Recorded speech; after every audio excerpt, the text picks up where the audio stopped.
Hello, I am going to try and make a video. I'm so bad at making videos, but let's have a go. With editing! So a friend of mine from Cora, John Swenke, has asked me to make some comments on a passage of the Bible. The passage of the Bible is kind of up to me. So I am reading through the Gospel of Luke at the moment. And John, when talking to me, sometimes makes some comments about Luke because he knows I work as a general practitioner.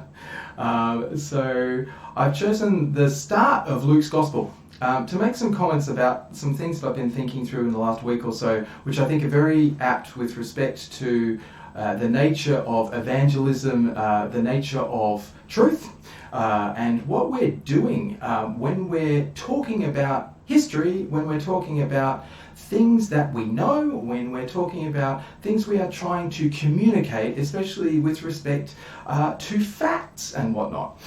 So all of this obviously is incredibly relevant to the Bible and Christianity and people's view of that. I've got two sources on the screen. I'm literally just, as I stick my head behind one of them, I'm learning to use the open source broadcast software, which is this wonderful freeware program that I've literally just found. Hopefully this works. I think it will. Anyway, there should be two pictures, one of which is actually a screen clip of the English Standard Version of Luke 1, at least the first 23 verses of Luke chapter 1. And the other is the Wikipedia page for Luke the Evangelist. So it's interesting that he gets called that. And what I want to comment on is who people are, how that impacts on what they say, and how the nature of communication really is part and parcel of someone's identity, and just some interesting, well, I think are interesting musings on a very odd little passage of scripture. I love bits of the Bible that seem weird, that seem to almost be counterproductive. If you're writing something that you're trying to convince other people of, including weird stuff, and stuff that seems disjoint and incongruous and sort of non-sequitur-ish, is kind of a dumb thing to do. Of course, sometimes there's obvious poetic intent, but there's a bit in Luke here which I just really want to flesh out from my perspective, whether or not that is necessarily valid. Anyway, let's just quickly read through some of the introduction here, and I'll just make some comments as we go. So, Luke begins. Now, who is Luke? And who is he writing to? This is dedicated to someone called Theophilus. A lot of speculation about who Theophilus is, but I love Theophilus' name because it kind of means God lover in a way. So, whoever Theophilus is, and whoever Luke is, in a sense, you get some sense of who this person that is trying to communicate takes themselves to be, as they introduce the intent of this document. Inasmuch as many have undertaken to compile a narrative of the things that have been accomplished among us, just as those who, from the beginning, were eyewitnesses and ministers of the word have delivered them to us, it seemed good to me also, having followed all things closely for some time past, to write an orderly account for you, most excellent Theophilus, that you may have certainty concerning the things you have been taught. This is my second favourite gospel behind John, but this is very, very close to my heart. I grew up religion-free. As a young man, I was passionately atheistic. I loved fighting with Christians as a teenager, only to be converted, obviously. But this gets to the heart of what I'm all about philosophically. How do we know stuff? How do we get any sort of certainty of anything? Here's this poor guy Theophilus, who's been taught some things by some people. How does he know any of it is in any way reliable, is factual, is truthful, is honest, is real? And Luke is in a very interesting position. People debate who Luke even is. Traditionally, Luke is a disciple of Paul's. So Luke is not an eyewitness. It's one of these great examples. People say, well, the Bible wasn't even written necessarily by eyewitnesses. I think that's quite true. I think the Bible is collated by communities. I think that the Gospel, according to Luke, is a wonderful example of that happening in a couple of different dimensions. Here you have a primary source, in a sense, who himself is working from primary sources. He's a secondary source. And I think that communities took what Luke had taught and compiled that to get the Gospel of Luke. So I don't really think that what you see in the sort of modern canon is Luke's handwriting. I don't think that was ever really the case, and I'm perfectly okay with that. And I love how this beginning sort of makes the point that he's working on his basis as a historian. People say lots of different things about Luke as a historian. Can he be trusted? What's he like? What sort of tradition of history is he working from? Is this Greek historiography? So the Wikipedia page I bring up here is this contrast of source material. Do we trust Wikipedia? This is kind of a popular, collated, communal source. Anyone can throw something into Wikipedia and see if it sticks, and you can have wild speculation through to, academic authority. In some parts of medicine that I'm relatively familiar with, there's parts of Wikipedia which seem rock solid, and there's parts of Wikipedia about stuff that I don't know that much about, which seems completely crazy. So when we look at the Bible, and then we look at Wikipedia, you have these interesting sort of contrasting methods of knowledge in a way. This sort of over here seems divinely inspired and authoritative. I like to contrast the way that the New Testament actually is in comparison to some other holy books. In no way is this delivered from on high, such that this is a private revelation, although we'll get to that in a second. It's such that this is something which Luke, as a special prophet of God, only has access to himself. No, he's doing something really quite earthy and dirty and real here in going and trying to put together a straight story. Having followed all things closely, paying attention, looking for detail for some time past, you presume that he is leaving things out, that he's actually excluding things, that he's not taking everything that everyone has said about this Jesus guy and stuff that happened afterwards and just going, okay, that must be the gospel. Well, let's put that together. No. From the beginning, those who are eyewitnesses and ministers of the word being, I love John's use of the logos, this sense in which there is an intentional narrative, a communicative essence that is getting something that is consistent across.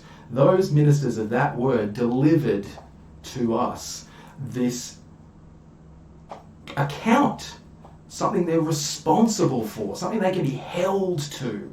When I write medical notes, when people tell me what's happening to them and I'm trying to make sense of their description of their symptoms and their time course, it's hilarious. People always have these varying time courses. What happened when? Well, that can change depending on when you ask that question over the course of a 20-minute interview.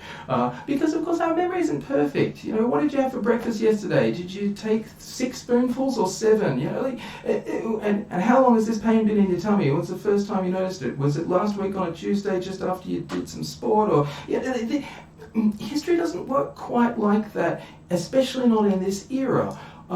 People who are eyewitnesses and original accountants, people who were taking note and trying to keep things together, were making order, literally. This is a world without clocks in the way we know them. So people are trying to order things.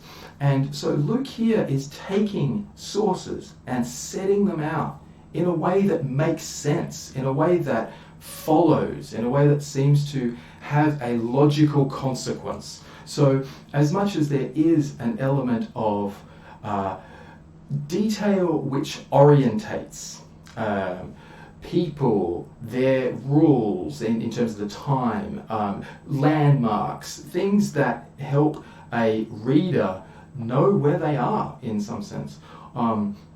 Those things are also needing to be married with the narrative. You know, there is a narrative here. There is a point to this story.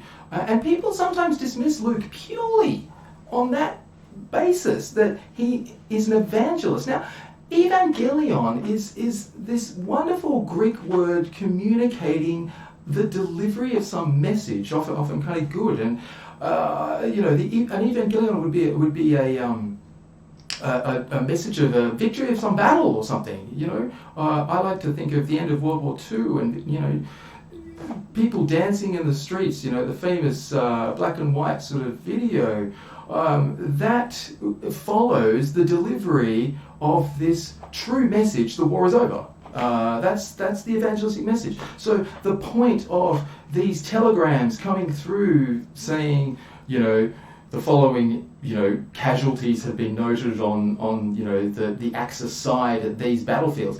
Sure, you can take those details, but the point of those details is we've won the war, right? So giving details without an intentional purpose that puts them into a perspective that communicates something that has a consequence, a sort of a meaning.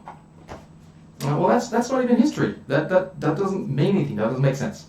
And meaning is what we'll get to. All right, that's way too long to talk about just the start. But Luke is doing history, intentionally ordering the account. You could think of him possibly as skeptical here.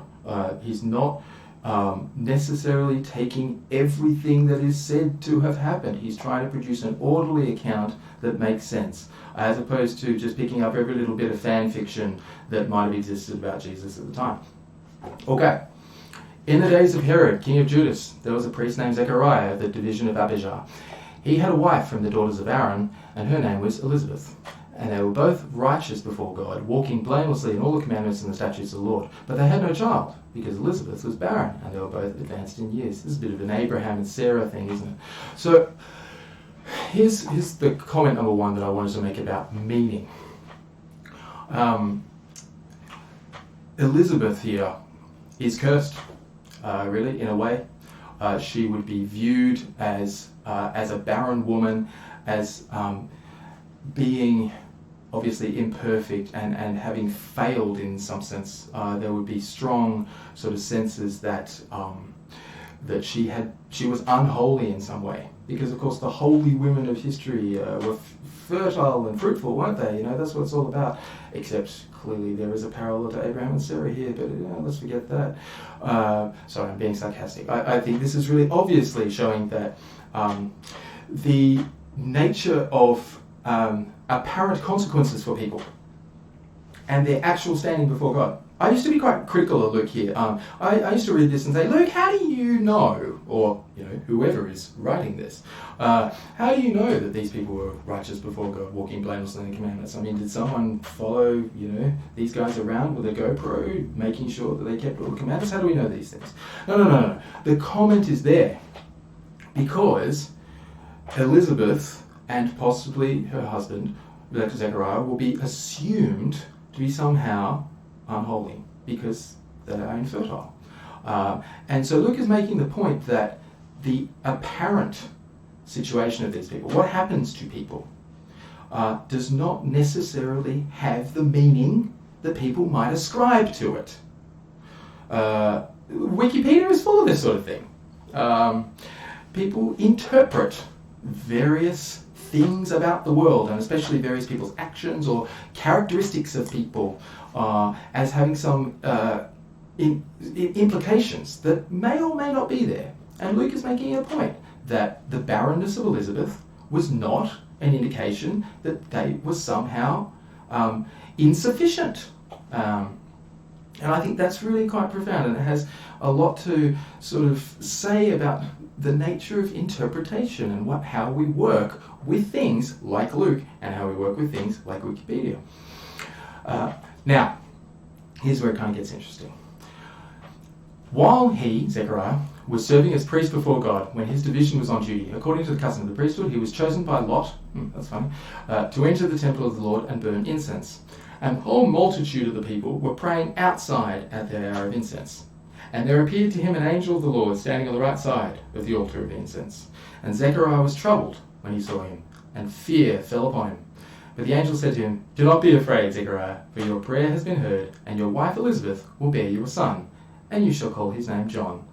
And you will have joy and gladness, and many will rejoice at his birth, for he will be great before the Lord. And he must not drink wine or strong drink, and he will be filled with the Holy Spirit, even from his mother's womb. And he will turn many of the children of Israel to the Lord their God. And he will go before him in the spirit and power of Elijah, to turn the hearts of the fathers to the children, and the disobedient to the wisdom of the just, to make ready for the Lord a people prepared." Love that. A few interesting things about that passage. So, special revelation, private revelation.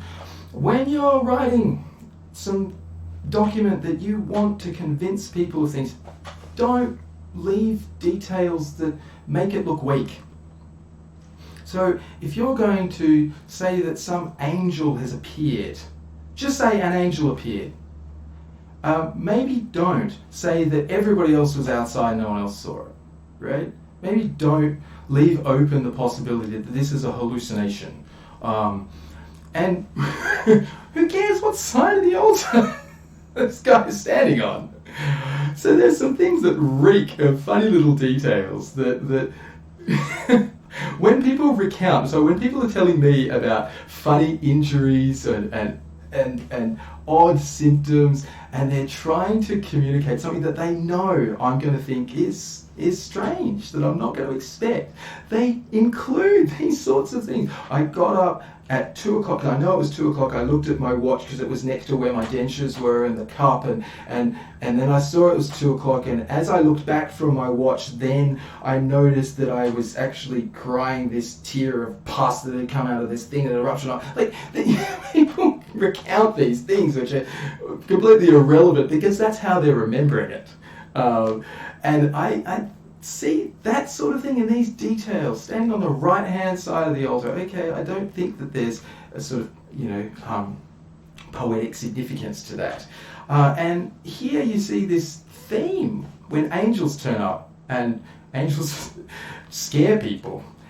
And they always need to reassure people, and often the message that follows is not necessarily one that ought to be inspiring fear. So I just think that's an interesting sort of theme that seems to recur through the Old and New Testament when angels are involved, is fear and reassurance. And I don't know how reassured Zechariah really is. And then there's this story. This is what's going to happen. Of course, no one else is viewing this. This is private. Who knows if this happened? We presumably Zechariah told this to people later, but we're about to see something really interesting about that. So John will be born, and this sounds very, very much like Abraham and Sarah, doesn't it? So there you go. An angel says to Zechariah, "This will happen. You're going to have a baby called John." And Zechariah said to the angel, "How shall I know this? For I am an old man, and my wife is advanced in years."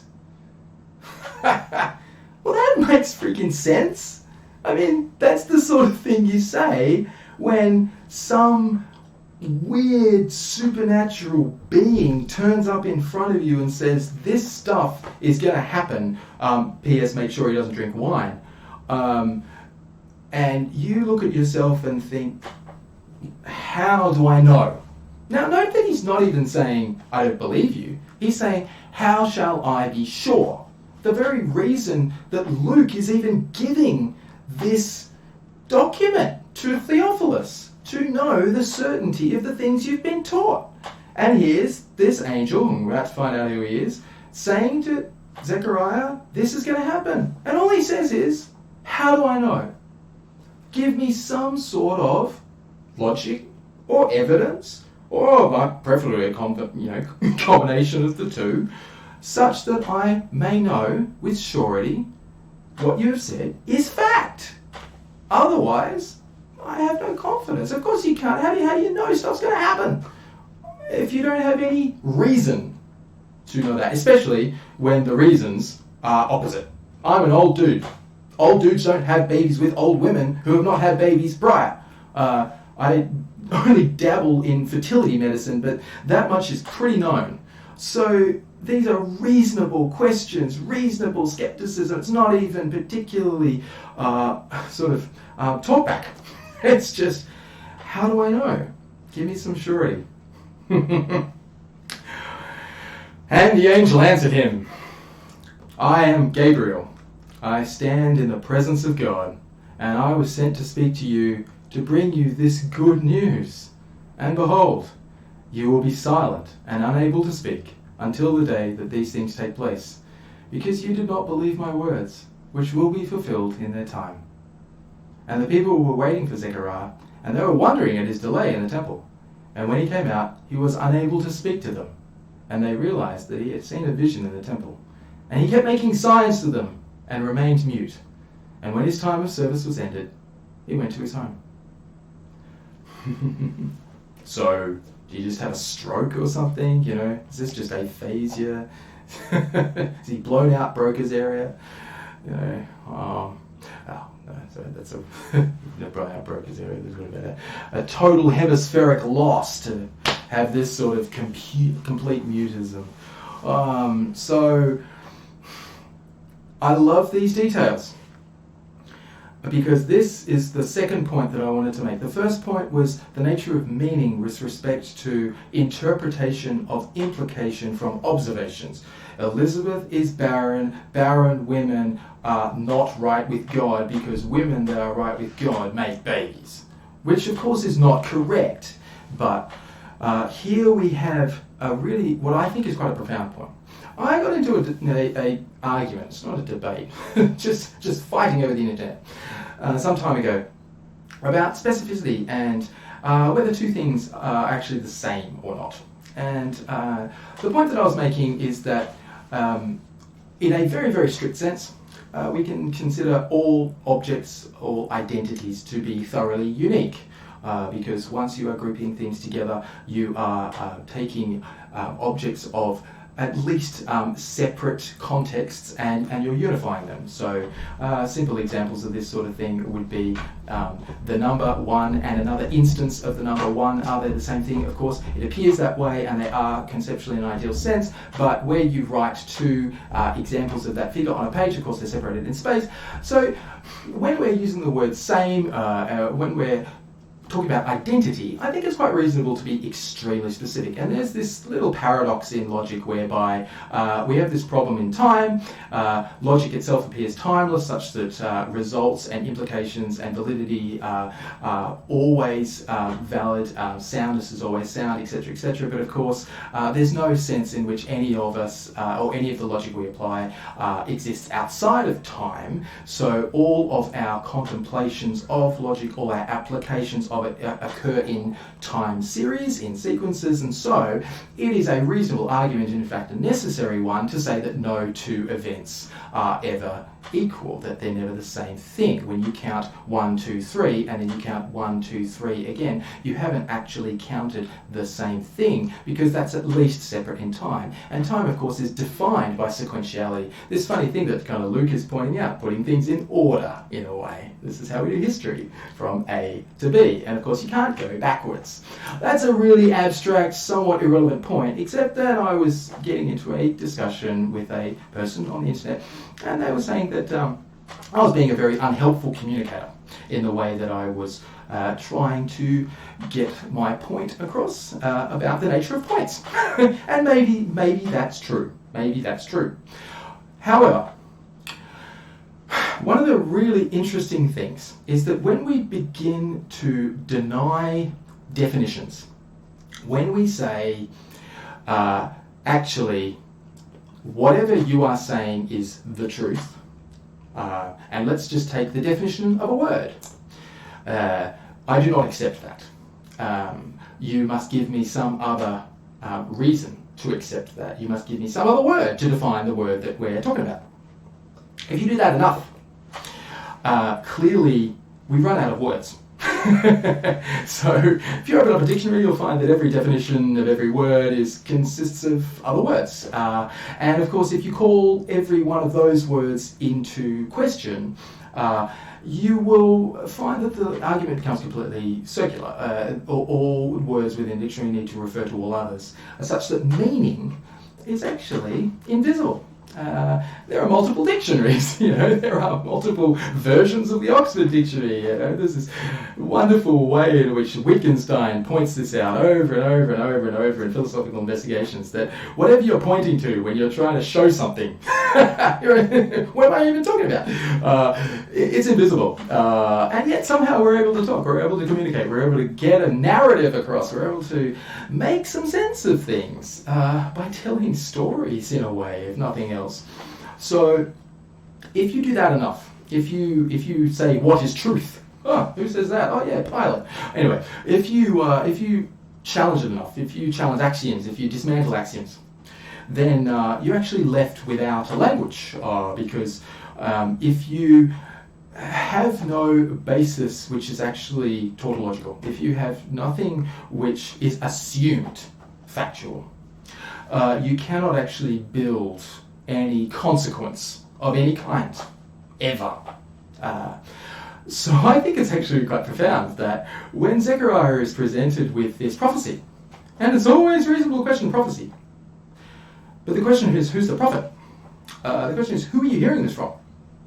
What are they like? Can they be trusted? How would you know?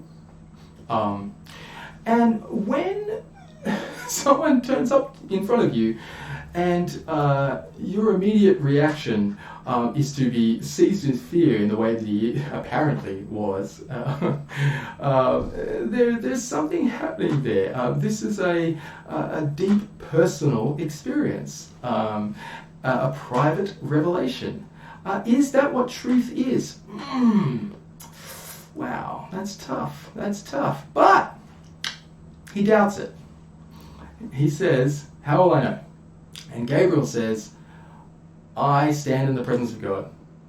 I am axiomatic in a sense. I was sent to speak to you and bring you this good news. So, not only are you questioning a word from the Lord, okay, yeah, we all feel like we should do that in a way, shouldn't we? But what does it mean to even do that? Would we ask, is logic logical? How do you do that? Do we ask, do words mean anything? What are you using to do that? These sorts of interrogations where interrogability in the form of information that is ordered and sequential and consequential and meaningful and necessary is actually required in order for the question to be asked, the whole thing falls apart.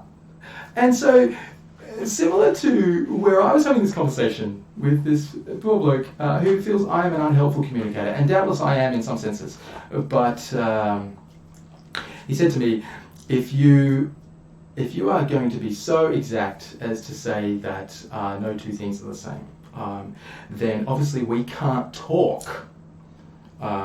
If you're going to say that nothing can be conflated, which I don't feel is exactly what I was saying. I felt like I was making a subtly different point about difference.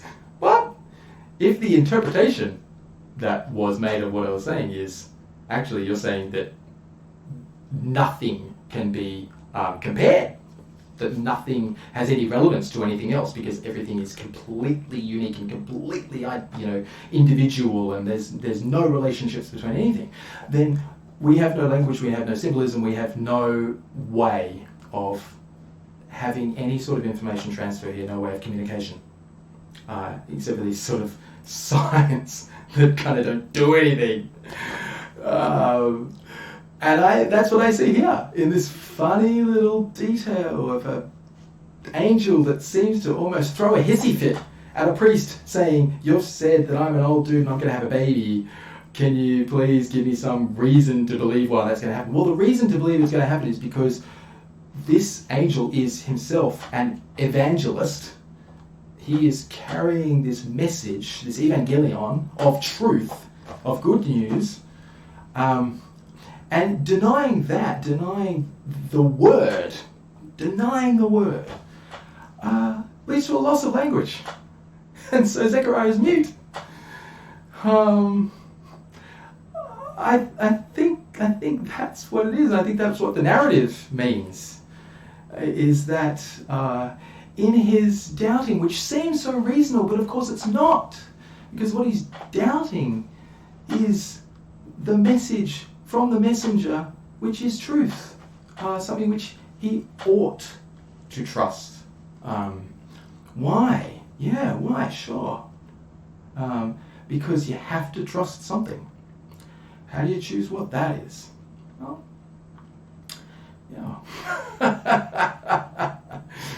yeah. See what is put together in an order that makes sense, and see who it is that does that, and see whether they can be trusted. So who's Luke? That one. Oh God, I can't even do this. There. Who's Luke? Do we trust Luke? I think this Wikipedia article is just so profound. It's so interesting looking at people themselves bringing these evangelistic messages about Luke the evangelist. One of the evangelistic messages is Luke the evangelist may be a figment of everyone's imagination. Maybe. I don't think so.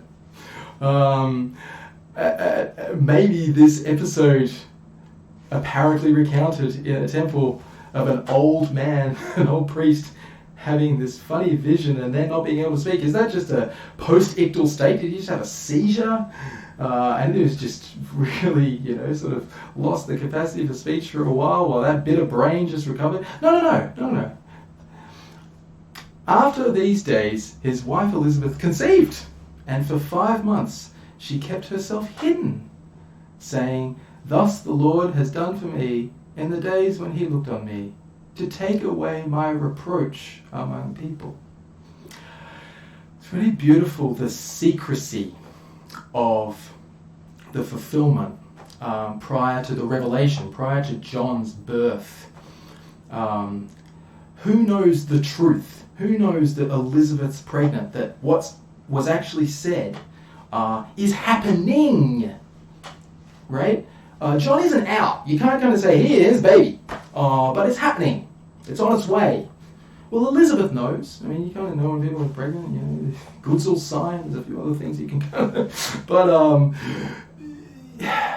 she keeps herself hidden to herself, private. No one else knows. It's like she's enjoying this revelation, because it's not relevant to anyone else yet. It's not out. But I love that you can imagine people still thinking, here's Zechariah and Elizabeth, these apparently good people. Well, they can't really be good, can they? Because they're not having a baby. And that wrong interpretation is persisting while she's wearing slightly looser clothes. And we come back to Luke, a disciple of Paul's, hearing from a guy who himself never met Jesus except possibly by revelation. Paul didn't see the crucifixion. Paul didn't see the resurrection. Paul has a vision. And Luke buys that. And Luke goes and writes this gospel from scraps of stories from people who saw stuff, who told their friends to remember this because this was the important thing. And Zechariah said the guy was standing on the right side. And Luke writes this and includes a story about a priest doubting an angel that just happens to make him unable to communicate. I just think it's funny. Anyway, John, I don't know if those thoughts are helpful, but at least I'm not mute.